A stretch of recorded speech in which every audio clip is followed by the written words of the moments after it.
ሰላም እንዴት ናችሁ? ፍሬ ህይወት ዮሐንስ ነኝ። በአፍሪካ ቀንድ በተለይም በኢትዮጵያ በኤርትራና በሌሎች ጎረቤት ሀገራት መካከል እየተፈጠሩ ያሉ ኢኮኖሚያዊ፣ ማህበራዊና ፖለቲካዊ ጉዳዮችን በትንታኔ ይዤላችሁ ቀርባለሁ።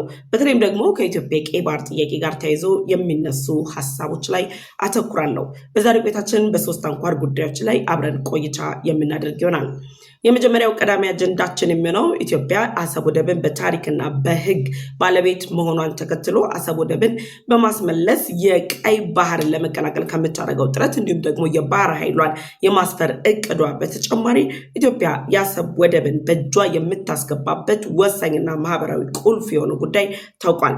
ከዚህ ጋር ተያይዞም የመካከለኛው ምስራቅ ጦርነት በኢትዮጵያና በሌሎች የኢትዮጵያ ጎረቤት ሀገራት ላይ እየፈጠረ ባለው ተጽዕኖ አማካኝነት ኢትዮጵያ ከዓመታት በፊት የገነባቸው የአሰብ የነዳጅ ማጣሪያን አሁን ላይ ዳግም በእጇ የምታስመልስበት ጊዜ ወይም ደግሞ በእጇ ለማስመለስ መንደርደሪያ የሚሆኑ ምክንያቶች መነገራቸው ተሰምቷል። በአሰብ ወደብ አቅራቢያ ላይ ያለው የአሰብ የነዳጅ ማጣሪያ በምን ሁኔታ ላይ ነው ያለው? ኤርትራና ኢትዮጵያ መካከል ያለው ውጥረትን መነሻ አድርጎም የአሰብ ወደብ ነዳጅ ማጣሪያን ኢትዮጵያ እንዴት አድርጋ በእጇ ልታስገባ ትችላለች በሚለው ላይ የተለያዩ ፖለቲከኞች ሀሳብ አስተያየታቸውን እየሰጡ ነው። እነሱም በጥቅሉ ሰብሰብ አድርጌም ይዤላችሁ ቀርቤያለሁ። ሁለተኛው አጀንዳችን የሚሆነው በአፍሪካ ቀንድ ላይ የኢትዮጵያ ቀይ ባህር ጥያቄ ከተነሳበት ጊዜ ጀምሮ የራስ ገዟ ሶማሊላንድን በመጠቀም በበርበራ ወደብ አማካኝነት ኢትዮጵያ ወደ ቀይ ባህር ትገባለች የሚል ስጋት ላይ የወደቁት የኤርትራና የግብፅ መንግስት ባለስልጣናት መጫወቻ ያደረጓቸው ጅቡቲና ሶማሊያ በጅቡቲ ከትመዋል። ጅቡቲ በአንድ እግሯ ቆማለች። ጠቅላይ ሚኒስትር ዶክተር አብይ አህመድ፣ የሶማሌው ፕሬዝዳንት ሐሰን ሼክ መሐመድ፣ የጅቡቲው ፕሬዝዳንት ኦማር ጊሌ በጋራ መክረዋል። ስለምን መከሩ? የምክክሩ አጀንዳዎች ምንድናቸው? በሚለው ላይ ሰፋ ያለ ሀሳብ ይዤላችሁ ቀርቤያለሁ። ሶስተኛውና የመጨረሻው አጀንዳችን የነጩ ቤተመንግስት ሁለት ቁልፍ ባለስልጣናት ግብፅና ኢትዮጵያ ከሚገኙ መሪዎች ጋር ቀጥታ የስልክ ውይይት አድርገዋል። የአሜሪካ ባለስልጣናት ከኢትዮጵያ ጠቅላይ ሚኒስትር ዶክተር አብይ አህመድ እንዲሁም ደግሞ ከግብፅ የውጭ ጉዳይ ሚኒስትር ባድር አብደላቲ ጋር ያደረጓቸው የተናጠል የስልክ ውይይቶች በምን ጉዳይ ላይ ያጠነጠኑ ናቸው?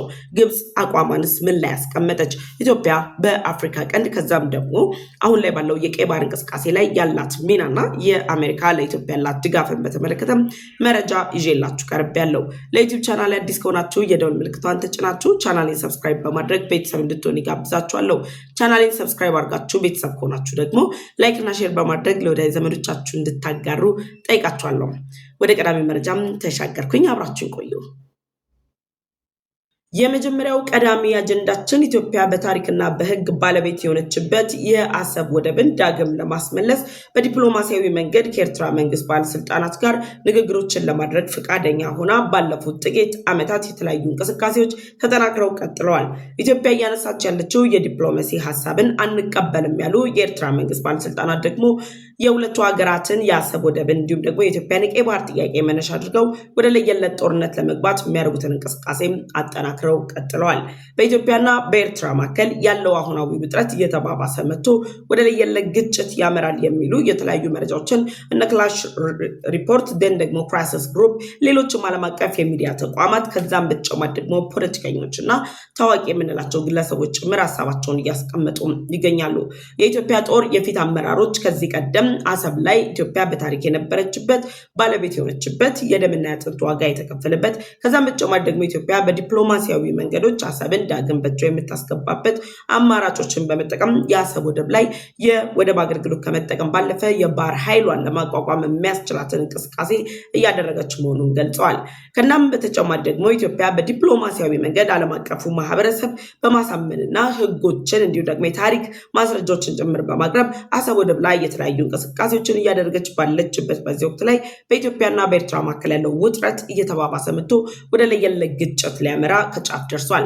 ታዲያ በዚህ ወቅት ላይ የተፈጠረው የመካከለኛው ምስራቅ ጦርነት ኢትዮጵያ በአሰብ ወደብ ላይ እያደረገች ያለችው እንቅስቃሴ ከወደብ ከባህር በር ከዛም ባለፈ የባህር ኃይል ከማስፈር በተጨማሪ በዓለም አቀፍ ደረጃ የሚነሱ ጦርነቶች በአፍሪካ የሚገኙ አዳጊ አገራት ላይ የሚፈጥሩትን ተጽዕኖ ለማሸነፍ የሚያስችላትና የነዳጅ ማጣሪያን ክምችትን የምትፈጥርበትን ልዩ ምህዳርም በአሰብ ወደብ አቅራቢያ ወይም ደግሞ በአሰብ ወደብ አካባቢ ላይ እንደምታገኝ ጭምር ይገለጻል። ከዓመታት በፊት የኢትዮጵያ መንግስት በ1960ዎቹ አካባቢ ላይ የአሰብ ወደብ አቅራቢያ ላይ የአሰብ የነዳጅ ማጣሪያን ገንብቶ ከ17500 እስከ 18000 በርሜል የሚደርስ ነዳጅን ያጣራ የነበረ አካባቢ እንደሆነም ጭምር ይታወቃል። ከዛ አካባቢ ላይ ደግሞ ኢትዮጵያ ከፍተኛ የሚባል የነዳጅ ሀብትን ስታገኝ እንደነበረና የኢትዮጵያ የነዳጅ ሀብት ደግሞ በዛ ላይ የተሞረከዘ እንደሆነም ጭምር የተለያዩ መረጃዎችም ይገልጻሉ። የኤርትራ መንግስት ባለስልጣናትም የሚክዱት እውነት አይደለም። ታዲያ አሁን ላይ ባለው ውጥረት በመካከለኛው ምስራቅ የፈነዳው ጦርነት ኢትዮጵያን ጨምሮ የተለያዩ ጎረቤት ሀገራት በነዳጅ እጥረት እንዲታመሱ አድርጓቸዋል። ምንም እንኳን ኢትዮጵያ በአፍሪካ ቀንድ ላይ ከሚገኙ ሀገራት በተለይ በምስራቅ አፍሪካ ከሚገኙ ሀገራት በኢኮኖሚ፣ በዲፕሎማሲ፣ በወታደራዊ መስኩ በአጠቃላይ ባለው ሀገራዊ ሁኔታ ላይ የተሻለች ሀገር በመሆን ከነዚህ ሀገራት ላይ ብልጫን ወስዳ በዓለም አቀፍ ደረጃ ከሌሎች ሀያላን ሀገራት ጋር ጥምረት ቢኖራትም ኢትዮጵያ የነዳጅ ማጣሪያን አለመኖር ወይም ደግሞ ኢትዮጵያ ከፍተኛ የሚባለው የነዳጅ ጥገኝነቷ ከውጭ በሚገቡ የነዳጅ ምርቶች ላይ መሆኑን ተከትሎ የመካከለኛው ምስራቅ ጦርነት ከሚጎዳቸው ወይም ደግሞ ኢላማ አድርጎ ከሚነካቸው አካላት መካከል የመጀመሪያዋ ተጎጂ አድርጓታል። በኢትዮጵያ የመካከለኛው ምስራቅ ጦርነት በፈጠረው ውጥረት ላይ እንግዲህ በቀናት ልዩነቶች ከ20 እስከ 30 በመቶ የሚሆን የነዳጅ ጭማሪ በዓለም አቀፍ ደረጃ መታየቱን ተከትሎ ኢትዮጵያ በነዳጅ ሀብት አለመኖሯ ምክንያት የተፈጥሮ ሀብታችንን በአግባቡ ባለመጠቀማችን የነዳጅ ማጣሪያዎቻችን ባለመገንባታችን በውጪ የነዳጅ ሀብት ላይ የተመረኮዘ ኢኮኖሚ በመገንባታችን ምክንያት ኢትዮጵያ እንግዲህ የነዳጅ ጥገኛ በመሆኗ የነዳጁ ጭማሪ ዋጋ ከሚነካቸው ሀገራት መካከል ቀዳሚ አድርጎታል።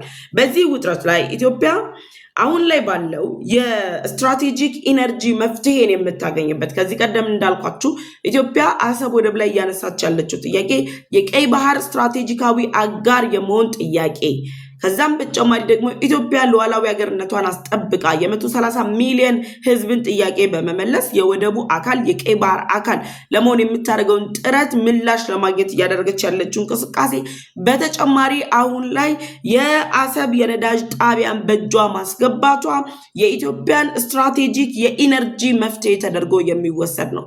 አሁን ባለው ሁኔታ ሀገራችን ላይ ባለው ኢትዮጵያ የተለያዩ ኢነርጂዎችን እያመነጨች ነው ያለችው። ኢነርጂዎችን ከማመንጨት ባለፈ ደግሞ በቅርብ ጊዜ በጠቅላይ ሚኒስትር ዶክተር አብይ አህመድ በይፋ የተጀመረው የጎዴ የነዳጅ ማጣሪያ ፕሮጀክት እሱ እስከሚጠናቀቅ ድረስ ኢትዮጵያ በመካከለኛው ምስራቅ የሚነሱ ግጭቶች፣ በቀይ ባህር አካባቢ ላይ የሚደረጉ የትኛውም አይነት እንቅስቃሴዎች የነዳጅ ፍላጎቷን የነዳጅ ገቢዋን የሚቀንስና በነዳጅ ዋጋ ላይ ጭማሪ ከሚያሳዩባቸው ሀገራት መካከል ተጠቃሽ አድርጓታል። ለዚህ ደግሞ በታሪክ ራሷ የገነባቸው በራሷ በሶቪየት ህብረት ድጋፍም ቢሆን ኢትዮጵያ አስተባብራ የገነባቸው የራሴ ግዛት ነው አገሬ ኢትዮጵያ ዛሬ ላይ የሚገጥሟትን ችግሮች ብቻ ሳይሆን ነገ ሊገጥሟት የሚችሉ የነዳጅ ችግሮችን ለመፍታት የሚያስችል ፕሮጀክት ተብሎ የተገነባው የአሰብ የነዳጅ ጣቢያን ኤርትራ ባለፉት ዓመታት ምንም እንዳልተፈጠረበት በተለያዩ የኢኮኖሚ የፖለቲካ ስብራቶች አማካኝነት ተዘግቶ እንደቆየ ቤት አድርጋ ለራሷም የነዳጅ ፍላጎት መፍትሄ ሳትሰጠው የኢትዮጵያንም የነዳጅ ፍላጎትን ባለቤት ከሆነችበት ከአሰብ ወደብ ከአሰብ ከተማ ይልቅ በሌሎች ላይ ጥገኛ እንድትሆን በቀይ ባህር ላይ በባብላል መንደቦ ሽመጥ ላይ ጥገኛ እንድትሆን አድርጓት የኢትዮጵያን የነዳጅ ሁኔታ በዓለም አቀፍ ወይም ደግሞ መካከለኛው ምስራቅ ጦርነት ግጭት መባባስ ላይ የተመረኮዘ እንዲሆን አድርጎታል። አሁን ላይ ኢትዮጵያ ስትራቴጂካዊ የሆነ የኢነርጂ መፍትሄ ለማግኘት በምታደርገው ጥረት ላይ የመጀመሪያ ቁልፍና ስትራቴጂካዊ እርምጃ ከሌሎች ሀገራት ጋር ሁለትዮሽ ግንኙነትን ማጠናከር ሳይሆን የአሰብን የነዳጅ ጣቢያ ዳግም በእጇ ማስገባት ነው። የሌሎች ጎረቤት ሀገራት ጋር ያለው ዲፕሎማሲ ግንኙነቶችን በማጠናከር የነዳጅ ፍላጎታችንን ማስተንፈሻ ልናገኝ እንችላለን። ነገር ግን የአሰብ የነዳጅ ጣቢያን ኢትዮጵያ በእጇ የምታስገባ ከሆነ ከፍተኛ የሚባል የነዳጅ አቅምን ከፍተኛ የሚባል የማጠራቀም አቅምን በመጠቀም በዓለም ላይ የሚፈጠሩ ጦርነቶች በዓለም ላይ የሚፈጠሩ ክስተቶች እንዳያጠቋት ኢትዮጵያ በዚህ ተጽዕኖ እንዳይደርስባት ያስችላታል። በነገራችን ላይ የመካከለኛው ምስራቅ ጦርነት አሁን ላይ በዓለም ላይ ከሚገኙ ሀገራት ብቸኛዋ ተጠቃሚ እንዳደረጋት የሚነገርላት ሩሲያ ብቻ ነች። ሩሲያም በዚህ የመካከለኛው ምስራቅ ጦርነት አማካኝነት የነዳጅ እንቅስቃሴ አለመኖር፣ የተለያዩ አውሮፓ ሀገራት በሆርሙዝ ሰርጥ በሌሎች አካባቢዎች ላይ እየገጠማቸው ያለው እክል ደን ደግሞ የሚኖሩ የጦር መሳሪያ ዝውውሮች በሙሉ ዩክሬንን እንዳይደግፋት አድርጓታል። የዩክሬን መዳከም ለሩሲያ አሸናፊነትን የሚያረጋግጥ ነው።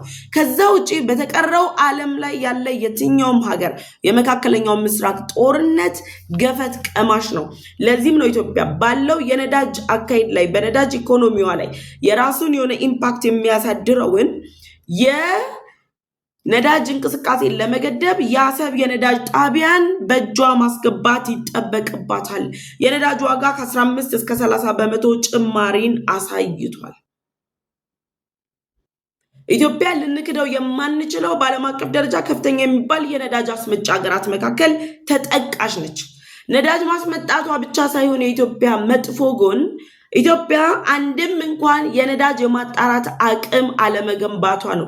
ለዚህ ደግሞ ጠቅላይ ሚኒስትር ዶክተር አብይ አህመድ ሊመሰገኑ ይገባል። ኮዝ አሁን የተጀመረው በሶማሊያ ክልል የተጀመረው የነዳጅ ማጣሪያ ፕሮጀክት ኢትዮጵያ ወደፊት ፌስ ልታረጋቸው የምትችላቸውን እንደዚህ አይነት መሰል ችግሮችን ፌስ እንዳታረግ የሚያስችሏት ናቸው።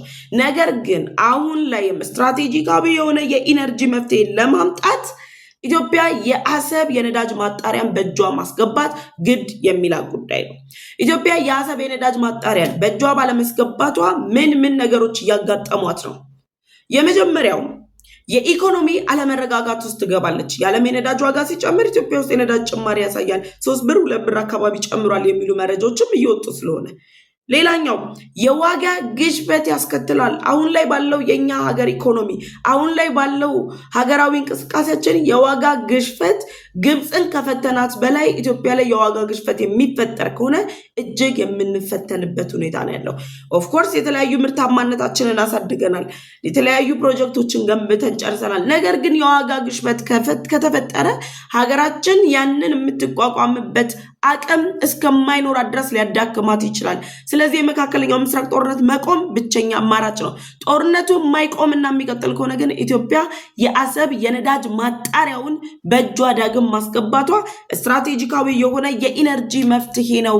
የኢነርጂ መፍትሄ ብቻ ሳይሆን የሉዓላዊነት ጉዳይ ነው፣ የክብር ጉዳይ ነው። ለዚህ ነው መላው ኢትዮጵያውያን የአሰብ ወደብን ማስመለስ የመንግስት ኃላፊነት ብቻ ሳይሆን የሁላችንም ኃላፊነት የሆነው። የነዳጅ ማጣሪያችንን ካላስመለስን በቀጣይ በነዳጅ የሚሰሩ ተሽከርካሪዎችን ላንመለከት የምንችልበት ሁኔታ ነው ያለው። ምክንያቱም የመካከለኛው ምስራቅ ጦርነት ፕሬዚዳንት ዶናልድ ትራምፕ በ4 ቀን ጨርሳለሁ ብለው ዛሬ 12ኛ 13ኛ ቀናቸውን እያስቆጠረ ነው ያለው። ይህ ጦርነት በተባባሰና በጨመረ ቁጥር ኢራንም ሚሳኤሎቿን እያወጣች ነው። ሌሎችም እየተባባሱ ባሉበት በዚህ ወቅት ላይ የሚቀጥል ከሆነ ጦርነቱ የኢትዮጵያ ኢኮኖሚ አደጋ ላይ ነው የሚወድቀው። የውጭ ምንዛሬ እጥረት ሌላኛው ልንጋፈጠው የምንችለው መከራ ነው። የትራንስፖርት የግብርና ዘርፎች አደጋ ላይ ይወድቃሉ። የትራንስፖርት ዘርፋችን በጅቡቲ በኩል ያለው ጥገኝነታችን በነዳጅ ላይ የተመረኮዘ ነው። ለዚህም ነው ጅቡቲ አደጋ ላይ ከመውደቋ በተጨማሪ ኢትዮጵያም አደጋ ላይ የምትወድቀው። ስለዚህ ኢትዮጵያ ያላት ብቸኛ አማራጭ ከሁሉም በግራም በቀኝም ብናየው በየትኛውም ስትራቴጂካዊ አካሄድ ላይ ብናየው አሁን ላይ ባለው ሁኔታ የአሰብ የነዳጅ ጣቢያን ኢትዮጵያ ዳግም በእጇ ማስገባት አለባት። ስለዚህ የአሰብ ወደብ ጥያቄ ከወደብ ከባህር በር ከባህር ኃይል ማቋቋም በዘለለ የነዳጅ ማጣሪያውን በእጅ ማስገባት ጉዳይ ነው። የሀገራችን ህልውና የሀገራችን የሉዓላዊነት ጉዞ ያለማንም ጥገኝነት እንድትንቀሳቀስ የሚያስችሏትን መፍትሄዎች በሙሉ የያዘው አሰብ ወደብና አሰብ ከተማ ነው። ለዚህም ነው ኢትዮጵያ የአሰብ ወደብን ጉዳይ አሁን ላይ አጠናክራ የቀጠለችው። ደን አሁን ላይ ኢትዮጵያ እያደረገች ባለችው እንቅስቃሴ የአሰብ ወደብ የነዳጅ ጣቢያ አጀንዳ ለምንድን ነው የሚሆነው? የስትራቴጂክ ኢነርጂ መፍትሄ ተብሎ ለምንድን ነው የሚወሰደው ከተባለ ባለው ሁኔታ ላይ በቀይ ባህር ተለዋዋጭነት ውስጥ የተሻለ ኢነርጂ ኖሯት በምስራቅ አፍሪካም በአፍሪካ ቀንድ ላይም ኢትዮጵያ አውትሻይን እንድታደርግ እንድትወጣ የአሰብ የነዳጅ ማጣሪያን በእጇ ማስገባት አለባት። ምክንያቱም የቀይ ባህር ሁኔታውን የሚያስተማምን አይደለም። የመካከለኛው ምስራቅ ጦርነት ቆሟል ብለን ልንደመድም የምንችለው አይደለም። ያንን መፍትሄ ለማበጀት ኢትዮጵያ የአሰብ ወደብ ላይ እያደረገች ያለችውን እንቅስቃሴ አጠናክራ መቀጠል አለባት። ደን ደግሞ የውጭ ምንዛሬ ቁጠባን ኢትዮጵያ እንድታደርግ ያስችላታል። ይሄ ደግሞ በውጭ ምንዛሬ እጥረት ለሚታመሱ የምስራቅ አፍሪካ ሀገራት ብቻ ሳይሆን የአፍሪካ ሀገራት በሙሉ ምሳሌ መሆን የሚችል ነው። ኢትዮጵያ የነዳጅ ማጣሪያ ጣቢያውን በእጇ ካስገባች የውጭ ምንዛሬን ለመቀነስ ያስችላታል፣ ማጠራቀም ትችላለች። ከዛ ውጪ ለሌሎች ሀገራት የመትረፍ ኢኮኖሚካዊ የሆኑ ሼሪንጎችን የማድረግ እድሏ ከፍተኛ ነው የሚሆነው። ይሄ ሁሉ እየሄደበት ያለው አካሄድ ኤርትራ እንግዲህ አሰብ ወደብንም ድር አድርታበታለች። የአሰብ የነዳጅ ማጣሪያንም ድር አድርታበታለች። ለዘመናት ተዘግቶ ነው የቆየው። ከኢትዮ ኤርትራ ጦርነት በኋላ ተዘግቶ ነው የቆየው። የኤርትራ መንግስት ባለስልጣናት የአሰብ የነዳጅ ማጣሪያንም ሆነ ወደቡን የተመለከቱት ኢትዮጵያ በአሰብ ወደብ ላይ አይኗን ካሳረፈችበት ጊዜ ጀምሮ ነው። ፎር ደ ፓስት 3 አስርት ዓመታት ይሄ ጥያቄ አይነሳብንም ብለው በራቸውን ዘግተው ተቀምጠው ነበር። በመጨረሻ የተነሳው ጥያቄ ግን ወደኋላ እንዳንል የሚያደርግን ነው። የመካከለኛው ምስራቅ ጦርነት አሁን ላይ የማይቋጭና የማይቆም ከሆነ ኢትዮጵያ ህልውናዋ አደጋ ውስጥ ይገባል። የኢኮኖሚ ስብራት ፌስ እናደርጋለን። የግብፁ ፕሬዝዳንት በይፋ ወጥተው አስቸኳይ ጊዜ አዋጅ እንዳወጁት ሁሉ ኢትዮጵያ ከዛ የባሰ ነገር ሊገጥማት ይችላል። የነዳጅ ማጣሪያው የግድ በዚህ ወቅት ላይ ስትራቴጂካዊ የኢነርጂ መፍትሄያችን ተደርጎ የሚወሰድ ነው። በሶማሊያ ያለውን እየገነባን ነው። ገና ገንብተን ያጠናቀቅ ነው። ትንሽ መሻሻልና ዘመናዊነት የሚጠይቀው የአሰብ የነዳጅ ማጣሪያን ግን ኢትዮጵያ በዚህ ወቅት ላይ በእጇ ማስገባት የግድ የሚባልበት ደረጃ ላይ ደርሰናል። በዚህ ጉዳይ ላይ ሀሳብ አስተያየታችሁን ሁላችሁም እንድታስቀምጡ ጠይቃችኋለሁ። ወደ ሁለተኛው አጀንዳም ተሻገርኩኝ።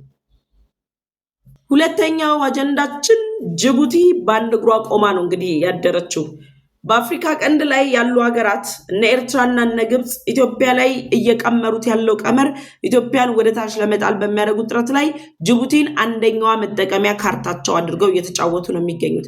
አንደኛዋ የነሱ መጠቀሚያ ካርታ የሆነችው ጅቡቲ ያለ ኢትዮጵያ ህልውናዋ የማይረጋገጥ ከመሆኑ በተጨማሪ ትላንትና በጅቡቲ ከጠቅላይ ሚኒስትር ዶክተር አብይ አህመድ ጋር የተገናኙት የሶማሌው ፕሬዚዳንት ሀሰን ሼክ መሐመድም ካለ ኢትዮጵያ መኖር እንደማይችሉ ተረድተዋል። እነዚህ ሶስት መሪዎች የሶማሌው ፕሬዝዳንት ሀሰን ሼክ መሐመድ፣ የጅቡቲው ፕሬዝዳንት ኦማር ጊሌ፣ የኢትዮጵያው ጠቅላይ ሚኒስትር ዶክተር አብይ አህመድ በጋራ በትናንትናው ዕለት ጅቡቲ ላይ ያደረጉት ምክክር የአፍሪካ ቀንድ አሁናዊ ሁኔታ፣ የመካከለኛው ምስራቅ ጦርነት በእነዚህ ሶስት ሀገራትና በቀጠናው በሚገኙ ሀገራት ላይ እያሳረፈ ያለው ተጽዕኖ፣ ደግሞ የሶስትዮሽ ግንኙነታችንን እንዴት እናጠናክር፣ ከዛ በተጨማሪ ደግሞ የራስ ገዟ ሶማሊላንድ ጉዳይ ነው። በነገራችን ላይ ኢትዮጵያ በይፋ የራስ ገዟ ሶማሊላንድን የሉዓላዊ ሀገርነት እውቅናን አለመስጣቷ ከጅቡቲም ጋር ሆነ ከሶማሊያ ጋር በጠላትነት እንዳትፈረጅ የኢትዮጵያ አቋም ምንድን ነው በሚሉ ግራ መጋባት ውስጥ እንዲገቡ አድርጓቸዋል።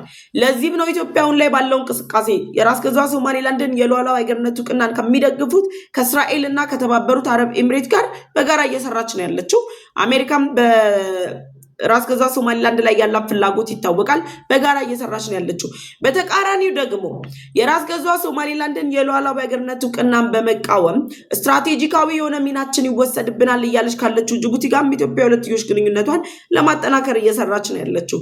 ከዚህ ውጭ ግን በትናንትናው ዕለት የወጡ የተለያዩ መረጃዎች እንደሚያሳዩት የግብፅ መንግስት በሶማሊያ የሚንቀሳቀሰው የአፍሪካ ሰላም አስከባሪ ኃይል ላይ 166 ሚሊዮን የአሜሪካን ዶላር ኢንቨስት ማድረግ ባለመቻሉ ምክንያት ወታደራዊ ኃይሉን እንደማያሰማራ እየተነገረ ባለበት በዚህ ወቅት ላይ ግብፅ በጅቡቲ የወደብ ለማልማት ከጅቡቲ መንግስት ጋር የደረሰችበትን የሁለትዮሽ ስምምነት ለመፈጸም የማትችልበት የኢኮኖሚ ስብራት ውስጥ ገብታለች እየተባለ ባለበት በዚህ ወቅት ላይ ግብፅ በውስጠ ታዋቂነት ያለችው ኤርትራ ሶማሊያና ጅቡቲን አጀንዳ አድርገን በአፍሪካ ቀንድ ላይ እየተንቀሳቀሰች ያለችውን ኢትዮጵያን እናዳክማለን ሲሉ የጅቡቲው ፕሬዝዳንት ኦማር ጊሌ ደግሞ ጠቅላይ ሚኒስትር ዶክተር አብይ አህመድን ጠርተው ከሶማሌው ፕሬዝዳንት ሀሰን ሼክ መሐመድ ጋር ትናንትና ምሽቱ ላይ በጅቡቲ ትልቅ ውይይት ሲደረግ ነው ያደረው።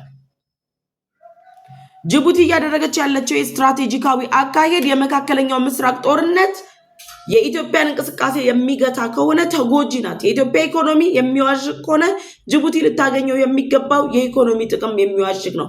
ከዚህ በተጨማሪ ኢትዮጵያ በመካከለኛው ምስራቅ ጦርነት ላይ እየመሩ የሚገኙት አሜሪካና እስራኤል ጋር ያላት የሁለትዮሽ ዲፕሎማሲያዊ ግንኙነት እነ ጅቡቲና እነ ሶማሊያ ኢትዮጵያ ላይ ተጠግተው ከዓለም አቀፉ ማህበረሰብ ጋር ለመስማማት ከሀያላኑ ጋር ያላቸውን ግንኙነት ለማተለቅ የተለያዩ ጥረቶችን እያደረጉ ነው ያሉት።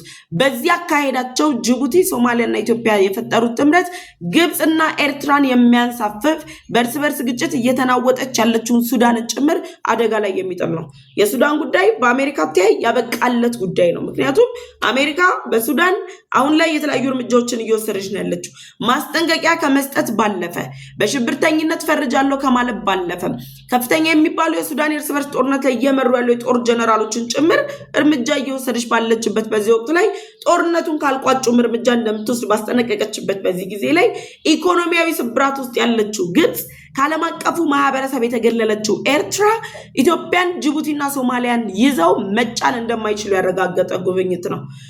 ጠቅላይ ሚኒስትሩ ጅቡቲ ከመሄዳቸው በፊት የት ነበሩ ካልን ደግሞ ጅቡቲ ከመሄዳቸው አስቀድሞ ድሬዳዋ፣ ሌሎች ከተማዎች ላይ ሲንቀሳቀሱ ነበር። እነዚህ ሁሉ የሚያሳዩት በኢትዮጵያና በጅቡቲ መካከል ያለው ግንኙነት የጅቡቲው ፕሬዝዳንት አሁንም ሊታወሱት ልብ ሊሉት የሚገባው ከዓመታት በፊት ያዩትን ከተማ ጅጅጋ ከተማን እኮ ከዓመታት በፊት ያደጉበት የተጫወቱበት ትምህርታቸውን የተማሩበትን ከተማ የነዳጅ ማጣሪያችንን ፕሮጀክት ያስጀመርን ጊዜ መጥተው አይተዋል፣ ተገርመዋል። ከተማ ለከተማ በእግራቸው ነው ያስሄዷቸው ጠቅላይ ሚኒስተሩ። ኑ እዩ ምን እንደሰራን። ቆሞ ቀሮች ያሏቸው እኮ ያን ካሳዩቸው በኋላ ነው። ቆሞ ቀር ናችሁ ተብሎ በኢትዮጵያ አየር ኃይል 90ኛ ዓመት ክብረ በዓል ላይ ጠቅላይ ሚኒስትሩ የተናገሩት ኤርትራን ብቻ አይደለም እነዚህ ቆሞ ቀር ሀገራትን ጭምር ነው። አሁን ባለው ሁኔታ ላይ ጠቅላይ ሚኒስትሩ ጅቡቲ ሲገቡ የሶማሌው ፕሬዝዳንት ሐሰን ሼክ መሐመድ ጅቡቲ ሲገቡ ሁለቱም ሀገራዊ ምርጫ ፌስ የሚያደርጉ ሀገራት ናቸው። ሶስቱም ኢትዮጵያም፣ ሶማሊያም፣ ጅቡቲም። የጅቡቲው ፕሬዝዳንትም ሆነ የሶማሌው ፕሬዝዳንት ሀገራዊ ምርጫ ላይ አጣብቂኝ ውስጥ ናቸው። የመመረጥ እድላቸው ከመጥበቡ የተነሳ የጅቡቲው ፕሬዝዳንት ህግ ሁሉ እየቀየሩ እድሜ እየጨመሩ ነው ያሉት። የሶማሌው ፕሬዝዳንትም ፖለቲካዊ ውጥረት ውስጥ ነው ያሉት። ይህንን ጊዜ አሸንፈው ወንበራቸው ላይ ለመቆየት ኢትዮጵያ የምትባል ሀገር የምትፈልጋቸውን ስትራቴጂካዊ ጥቅሞች ሊሰጧት፣ የምታቀርብላቸውን ጥያቄዎች ሊቀበሏት የግድ ይላቸዋል። ይህን መነሻ ያደረገ ውይይት አድርገዋል። በአፍሪካ ቀንድ ላይ እንዴት ነው የምንሄደው? ስትራቴጂካዊ አካሄዳችን ምንድን ነው? ግን ደግሞ የመካከለኛው ምስራቅ የሚያሳድርብንን ተጽዕኖ እንዴት በጋራ እንፍታ ብለው ጠይቀዋል። የሶማሌላንድ የራስ ገዝነት ቀርቶ የሉዓላዊ ሀገርነት እውቅና ኢትዮጵያ ፌስ እያደረገች ያለችውን የኢኮኖሚ ችግር እንድታልፍ የሚያደርጋት ደግሞ በጅቡቲ ያላትን ጥገኝነት ሙሉ ለሙሉ አንስታ ከሶማሌላንድ ጋር ያላትን ግንኙነት ማጠናከር የሚችልበት በመሆኑ የሶማሌው ፕሬዝዳንትም ሆነ የጅቡቲው ፕሬዝዳንት ለኢትዮጵያ አስቻይ የሚባሉ መፍትሄዎችን የሚያቀርቡበት ሂደት ነው። በህንድ ውቅያኖስ የሚያስገባትን ወደብ ብቻ ሳይሆን ወደ ቀይ ባህር የምትገባበትን አማራጭ ጭምር የሚያመቻቹበት ጊዜ ላይ ደርሰዋል። አሁን የሶማሌው ፕሬዝዳንት በስልጣን መቆየት ከፈለጉ የኢትዮጵያን ጥያቄ የኢትዮጵያን ስትራቴጂካዊ ሀሳቦች መቀበልና መፍትሄ መስጠት ግዴታቸው እንደሆነ ጭምር የተገነዘቡበት ወቅት ነው። በጅቡቲ እንግዲህ ትላንት የተደረገው ውይይት በጥቅሉ ይሄ ነው። ዝርዝር ሀሳቦች ሲወጡ ደግሞ መረጃውን ይዤላችሁ እመጣለሁ። በዚህ ጉዳይ ላይ ማሳብ አስተያየታችሁን አስቀምጡልኝ። ወደ መጨረሻው አጀንዳም ተሻገርኩኝ። ሶስተኛውና የመጨረሻው አጀንዳችን በአፍሪካ ቀንድ የሚገኙት የአሜሪካ፣ የእስራኤል እንዲሁም ሌሎች ሀያላን ሀገራት የበላይነታቸውን ለማስጠበቅ በሚያደርጉት ጥረት ላይ ከኢትዮጵያ ጋር ያላቸውን የሁለትዮሽ ግንኙነት አጠናክረዋል። ለዚህ ደግሞ ከአሜሪካ መንግስት ከነጩ ቤተ መንግስት ሁለት ባለስልጣናት በግብፅና በኢትዮጵያ የስልክ ጥሪ አድርገዋል። ለግብፅ የውጭ ጉዳይ ሚኒስትር ባድር አብደላቲ የአሜሪካ የአፍሪካ ቀንድ ተወካይ የሆኑት ሞሳድ ብሉዝ ደውለው ከአባይ ውሃ ጋር በተያያዘ ደግሞ የመካከለኛው ምስራቅ ጦርነትን በተመለከተ የራስ ገዟ ሶማሌላንድ የሉዓላዊ ሀገርነት እውቅናን እንዲሁም ደግሞ የሱዳንና የሊቢያ ጉዳይ ላይ ተወያይተዋል። ግብፅ አሁንም ከአሜሪካ ጋር እያደረገች ባለችው ግንኙነት ላይ ኢትዮጵያን ወደ ቀይ ባህር እንዳትገባና ኢትዮጵያ በአባይ ውሃ ላይ ያላትን የበላይነት ለማሳነስ በምታደርገው ጥረት ላይ የኢትዮጵያን የአባይ ውሃ የበላይነት የተናጠል ውሳኔ፣ የግለሰቦች ውሳኔ በማለት በአባይ ውሃ ላይ ግብፅ አሁንም የማይናወጥ የተቃውሞ ሀሳብ እንዳላት አረጋግጠዋል። ከዛ በተጨማሪ ደግሞ ለራስ ገዟ ሶማሌላንድ የሉዓላዊ ሀገርነት እውቅናን በመስጠት ኢትዮጵያ የምትባል ሀገር የበርበራ ወደብን በመጠቀም ወደ ቀይ ባህር ትገባለች የሚል ስጋት ያደረባቸው የግብፅ ባለስልጣናት በውጭ ጉዳይ ሚኒስትራቸው በኩል የራስ ገዟ ሶማሌላንድ የሉዓላዊ ሀገርነት እውቅናን እንደማይቀበሉት ገልጸዋል። ከሞሳድ ብሉዝ ጋር በነበረው ቆይታ ግብፅ በይፋ በአባይ ውሃና በኢትዮጵያ የቀይ ባህር ጥያቄ ላይ የሶማሌላንድ እውቅናን አስታካ ያስቀመጠችውን ሀሳብ ወይም ደግሞ አጀንዳ ከዚህ ቀደም በተደጋጋሚ ስታነሳው የነበረው አካሄድ ነው። ከዛ ውጪ ግብፅ በይፋ ለጀነራል አልቡራን ጦር ያላትን ድጋፍ ገልጻ ሌሎቹ በሱዳን የሚንቀሳቀሱ ኃይሎች ታጣቂ ኃይሎች ወይም ሚሊሻዎች ናቸው፣ ለዚህ ደግሞ የትኛውም አካል ድጋፍ ሊሰጣቸው አይገባም፣ ሁልጊዜም ከጀነራል አልቡራን ጎን ነን ብለዋል የግብፅ የውጭ ጉዳይ ሚኒስትር ባድር አብደላቲ። ከዛ በተጨማሪ አሁን ላይ ባለው በአፍሪካ ቀንድ አሁናዊ ሁኔታ ላይ እየተደረጉ ባሉ እንቅስቃሴዎች ግብጽ ከገባችበት የኢኮኖሚ ስብራት በኢኮኖሚ ስብራቷ ላይ ከአሜሪካ ጋር ከመወያየት ይልቅ ሙሉ ለሙሉ አጀንዳው አድርጋ የቀረበችው ኢትዮጵያን ነው። እኔ ከወደኩ ኢትዮጵያ የምትባል ሀገር መውደቅ አለባት የሚል እቅድ እንዳላት በይፋ ያሳየ ነው። ለዚህም ነው ከሞሳድ ብሉስ ጋር በተደረገው ውይይት የአባይ ውሃ የተናጠል ውሳኔ ነው፣ አሁንም ሀሳባችንን አንቀይርም በሚል ግትርነት ግብጽ ሀሳብ እያነሳች ያለችው። በቅርብ ቀናት እኮ ደቡብ ሱዳንን ለመጫን ሞክራለች፣ ኬንያን ለመጫን ሞክራለች፣ በአባይ ውሃ ዙሪያ ላይ ሌሎች የተፋሰሱ ሀገራትን ለመጫን ሞክራለች። እንደ ኡጋንዳ አይነት ሀገሮች ደግሞ ግብጽ ዳግም በራቸውን እንዳታንኳኳባቸው አድርገው አባረዋታል። በአባይ ውሃ ላይ አሁንም የተፋሰሱ ሀገራት ከኢትዮጵያ በተቃራኒ እንዲቆሙ ቅስቀሳ እያደረገች ያለችው ግብጽ። ይህም ብቻ አረግም አሜሪካ እንግዲህ ዶናልድ ትራምፕ በሁለቱ ሀገራት መካከል አሸማጋይ ሆኜ እገባለሁ ካሉ በኋላ ለምን አልገቡም? ናፈቁን እኮ በምንልበት በዚህ ወቅት ላይ የአሜሪካ መንግስት ከማደራደር በፊት የመካከለኛው ምስራቅ ጦርነት ገጥሞታል። የመካከለኛው ምስራቅ ጦርነት ደግሞ ግብጽን እያሽመደመዳት ነው ያለው። እነዚህ ጉዳዮች ላይ ተወያዩና ደግሞ ጠቅላይ ሚኒስትር ዶክተር አብይ አህመድ ጋር የአሜሪካ የውጭ ጉዳይ ሚኒስተሩ ደወሉ፣ ማርክ ሩቢዮ። ከማርክ ሩቢዮ ጋር በተደረገው ውይይት የግብጽ አጀንዳ የአባይ ውሃ የቀይ ባህር ጥያቄ ሳይሆን የተነሳው ኢትዮጵያ በአባይ ውሃ ባለቤት መሆኗን አረጋግጠው ደግሞ የቀይ ባህሩ ጥያቄ ኢትዮጵያ ወደ ቀይ ባህር መመለሷ በባሌም ሆነ በቦሌ ወደ ቀይ ባህር እንመለሳለን ያልነው እኛ ኢትዮጵያውያን ብንሆንም አሜሪካም አሁን ላይ እያደረገች ባለችው አካሄድ በባሌም ሆነ በቦሌ ኢትዮጵያ ወደ ቀይ ባህር ትመለሳለች የሚሉ ድምዳሜዎች ላይ የሚያደርሱ ናቸው። ለዚህም ነው አሜሪካ የቀይ ባህር ደህንነትን ለማስጠበቅ ኢትዮጵያን ስትራቴጂካዊ አጋሪ አድርጌ ተጣምሬያለሁ ካለች በኋላ ከማርክ ሩቢዮ እና ጠቅላይ ሚኒስትር ዶክተር አብይ አህመድ መካከል የተደረገው ውይይትም ይህን የሁለትዮሽ ጥምረታችንን ስምምነታችንን እንዴት እናጠናክረው ነው። አለቅ። ግብጽ ነሽ፣ ጅቡቲ ነሽ፣ ኤርትራ ነሽ፣ ሶማሊያ ነሽ፣ ሱዳን ነሽ፣ ማናችሁም አልተጠየቃችሁ። ከኢትዮጵያ ጋር ግን የቀይ ባህር ደህንነትን ለማስጠበቅ እንዴት አድርገን እንስራ፣ ትብብራችንን እንዴት እናጽናው፣ ኢትዮጵያ የቀይ ባህር ስትራቴጂካዊ አጋር ናት በሚል ደረጃ ውይይት ተደርጓል። ስለዚህ ከነጩ ቤተ መንግስት የደወሉት ሁለት ስልኮች በግብጽና በኢትዮጵያ መካከል ያለውን ውጥረት ሳይሆን የሚያሳየው ኢትዮጵያ ምን ያህል ዲፕሎማሲያዊ ጫና፣ ፖለቲካዊ ጫናን እየፈጠረች ቀይ ባህር ላይ አይቀሬ ጉዞ እያደረገች መሆኗን የሚያሳይ ነው። ለዚህም ነው እኛ ኢትዮጵያውያን የቀይ ባህር ጥያቄያችን ተወደደም ተጠላም መመለሱ ግድ ነው በሚል አቋም ላይ ያለ ነው። አሜሪካም የቀይ ባህር ደህንነትን ኢትዮጵያ እንድታስጠብቅላት ከፈለገች የግዴታ ኢትዮጵያ ወደ ቀይ ባህር እንድትመለስ የሚያስችሉ አስቻይ መንገዶችን የመክፈት ግዴታ አለባት። የስልክ ውይይቶቹ እነዚህ ነበሩ ሀሳባቸው። በዚህ ጉዳይ ላይ ሀሳብ አስተያየት ካላችሁ ኮሜንት ሴክሽን ላይ ያስቀምጡልኝ። አብሬያችሁ የቆየሁት እኔ ፍሬ ህይወት ዮሐንስ ነበርኩኝ። ለዩቲዩብ ቻናል አዲስ ከሆናችሁ የደወል ምልክቷን ተጭናችሁ ቻናሌን ሰብስክራይብ በማድረግ ቤተሰብ እንድትሆኑ ጠይቃችኋለሁ። ቻናሌን ሰብስክራይብ አድርጋችሁ ቤተሰብ ከሆናችሁ ላይክ እና ሼር በማድረግ ለወዳጅ ዘመዶቻችሁ እንድታጋሩ ጋበዝኳችሁ። በቀጣይ በሌሎች ዝግጅቶች መለሳለሁ። ቻው ቆዩ።